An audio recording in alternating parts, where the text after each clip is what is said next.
இங்கே நம்ம ஹீரோ அவங்க தங்கச்சி கல்யாணத்துக்கு ஊருக்கு போயிட்டுருக்கப்ப திடீர்னு எக்ஸாப்பில் பார்த்தா ஒரு பொண்ணு வராங்க. அந்த பொண்ணை பார்த்தோன்னே நம்ம ஹீரோக்கு பிடிச்சி போச்சு. நம்ம சீட்டில் தான் உட்காந்து ஆண்டவன் வேறு இருக்கப்ப திடீர்னு அவங்க சீட்டு தான் அப்படியே உட்காந்து அவங்க ஃப்ரெண்டுக்கு போன போட்டு இந்த மாதிரி பக்கத்தில் ஒரு பொண்ணு உட்காந்துருக்கா விட்டு எப்படி பேசுறதுன்னு அதெல்லாம் பொண்ணு பிரச்சனை நடமாப்பில் இப்போ வர பொண்ணெல்லாம் எடுத்தோன்னே இதாகிடும் போது டக்குன்னு பாட்டு முத்தத்தை கொடுத்துறப்பன்னு சொல்லி ஐடியா கேவலமான ஐடியா கொடுக்க நம்ம ஹீரோ அதை போய் செயல்படுத்தி பார்க்கலான்னு சொல்லிட்டு ஹாய் அப்படின்னு சொல்லிட்டு அவனை இன்ட்ரடியூஸ் பண்ணி வைக்கிறேன். அப்படி நைட் ஆகிடுது. அப்படியே நம்ம ஃப்ரெண்டு சொல்ல மாதிரி எப்படி பண்ணலான்னு பார்த்து பக்கத்தில் போய் கிஸ் பண்ணலான்னு போகிறப்ப அவனுக்கு ஒரு தாட் வருது. சார் இந்த மாதிரிலாம் கேவலமாக பண்ணக்கூடாது, அது தப்பாகி போகும், அவன் ஏதோ சொல்கிறான்னு சொல்லிட்டு நம்ம இந்த மாதிரி பண்ணக்கூடாதுன்னு சொல்லிட்டு சரி இந்த மூமெண்ட்டை கேப்சர் பண்ணணும் அப்படின்னு சொல்லிட்டு ஒரு செல்ஃபி எடுக்கலாம் போவோம். அது தெரியாமல் தரமாக கிஸ் பண்ணிடுறான். கிஸ் பண்ண அவள் தள்ளி விட்டு சப்புன்னு அரைஞ்சு போடுவா.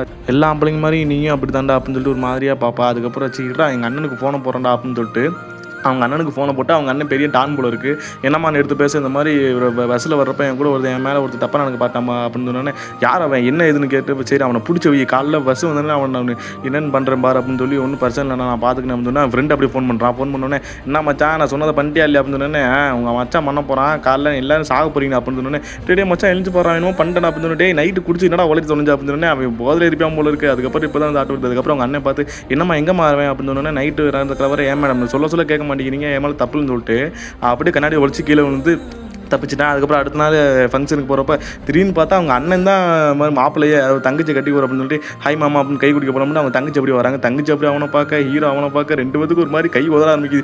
என்ன கை உதறன்னு பார்த்தா நைட் ஏசி பஸ்ஸில் வரதுனால லைட்டாக வர இப்போ திருநெல்வேலிக்கு தாட்ட ஆரம்பிச்சிருச்சு. ஏசி பஸ்ஸா அப்பா நீங்கள் கம்மெண்ட்ருங்கப்பா எனக்கு பேசி நிற்பான்னு சொல்ல ஆமாம் எந்த ஏசி பஸ்ஸு என் மகன் எப்போ இருந்தாலும் சுந்தரா டிராவல்ஸ் தாங்க வருவான் அப்படின்னு சொன்னோன்னே இன்னும் தடாகி போச்சு. அப்போ நீங்கள் கம்மெண்ட்ருங்கப்பான்னு சொன்னோன்னே அதுக்கப்புறம் ரெண்டு பேரும் பேசியிருக்காங்க. ஒருவேளை இவர் தான் அவர் அப்படின்னு சொன்னோன்னே எல்லாத்தையும் சந்தேகம் வர ஆரம்பிச்சிருச்சு. டக்குன்னு போய் கை இது பண்ணலான்னு போகிறப்ப என்னடா பண்ணுறீங்க அப்படின்னு சொன்னோன்னே என்ன சம்மந்தி என்ன இல்லை சம்மந்தி நைட்டு யாரோ பஸ் இந்த மாதிரி தப்பாக எனக்கு பார்த்துட்டான் அது உங்கள் பையனாக இருக்குன்னு சொல்லிட்டு சந்தேகப்படுறாங்கன்னு சொன்னோன்னே என் பையன் அந்த மாதிரி வளர்க்கலைங்க, அந்த மாதிரி குடும்பத்தில் நான் வரல, அந்த மாதிரி பண்ணானா நான் செத்துட்டேன்னு வச்சுக்கோங்க சொன்னோன்னே ஒரு மாதிரியாக பார்க்க ஆரம்பிச்சாங்க. ஹீரோனி பார்த்துட்டு இல்லை அவன் இல்லை அப்படின்னு சொல்லிட்டு அப்படி பார்த்துட்டு ஃபங்க்ஷன் நல்லபடியாக முடியுது. நம்ம ஹீரோனிக்கிட்ட சாரி கேட்டால் சாரி மேடம் நீங்கள் பண்ணது பெரிய உதவி மேடம்னு சொன்னோன்னே சரி இனிமேல் என்கிட்ட இல்லை வேறு எந்த முன்னாடி தப்பாக நடந்துக்கூடாது அப்படின்னு சொல்லிட்டு ஃபங்க்ஷன் வேலையாக போயிட்டு இருக்கப்போ சரிங்க மேடம் சாப்பாடு வாங்கிட்டு வரேன் அப்படின்னு சொல்லி சாப்பாடு வாங்கிட்டு வரப்போ நான் ஃபோனுக்கு ஒரு மெசேஜ் வரும். அந்த மெசேஜை பார்த்தோன்னா ஒரு வீடியோ நினச்சிருக்கேன். வீடியோ பார்த்தோன்னே நம்ம ஹீரோனிக்கு ஷாக்கிங் ஆகிருப்போம். சார் என்னடா இவ்வளோ கேவலமாக இருக்கேன்னு சொல்லிட்டு உன் ஃபோனை எடுத்து பாரு அப்படின்னு சொன்னோன்னே நம்ம ஹீரோவும் ஃபோன் எடுத்து பார்க்குறப்ப அந்த இது ஒரு வீடியோ வந்திருக்குன்னு சொல்லிட்டு அந்த வீடியோ ஒரு மாதிரி ஹீரோக்கே தெரியாது. அதுக்கப்புறம் நம்ம திட்ட ஆரம்பிச்சிட்டா இந்த ஒரு ஃபேமிலியில் சம்மந்த வைக்க சொன்னால் நான் பண்ணியிருக்கே மாட்டேன் அப்படின்னு சொல்லிட்டு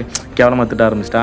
அதுக்கப்புறம் பத்திரிக்கை கொடுக்கலான்னு வீட்டில் போகிறப்ப இந்த பொண்ணு அந்த வீடியோவில் பார்த்துருப்பா. அதுக்கப்புறம் அவர்கிட்ட சொல்ல ஆரம்பிக்கிறேன் அந்த மாதிரி ரிலேட்டிவ் பண்ண இந்த மாதிரி தப்பாக எனக்கு பார்த்தோன்னே அவள் வந்து அதுக்கு முன்னாடி வந்து திட்ட ஆரம்பிச்சா. அந்த மாதிரி வீடியோ வெளியே ரீக் ஆச்சுன்னா என்ன பண்ணுறது அப்படின்னு சொல்லிட்டு நீ பண்ண தப்புனால தான் நானும் ஒரு சின்ன தப்பு பண்ணேன், அதுக்கப்புறம் என் காதில் கூட சொல்ல முடியாமல் முன்னாடி கூலி குனிஞ்சு நிற்கிறேன், அதே தப்பு நீங்கள் பண்ணாத சரி நான் அவன் கட்டிட்டு போய் உன் ஃப்ரெண்டாக உன் கூட இருப்பேன்னு சொல்லிட்டு போயிடுவான். அதுக்கப்புறம் அவங்க அம்மா சொல்ல ஆரம்பிக்க இந்த மாதிரி பையன் இந்த காலத்தில் இருக்கவே மாட்டான் அப்படின்னு சொன்னோன்னே நம்ம ஹீரோனிக்கு நம்ம ஹீரோ மேலே அப்படி லவ் வந்து ஆரம்பிச்சிருதுங்க.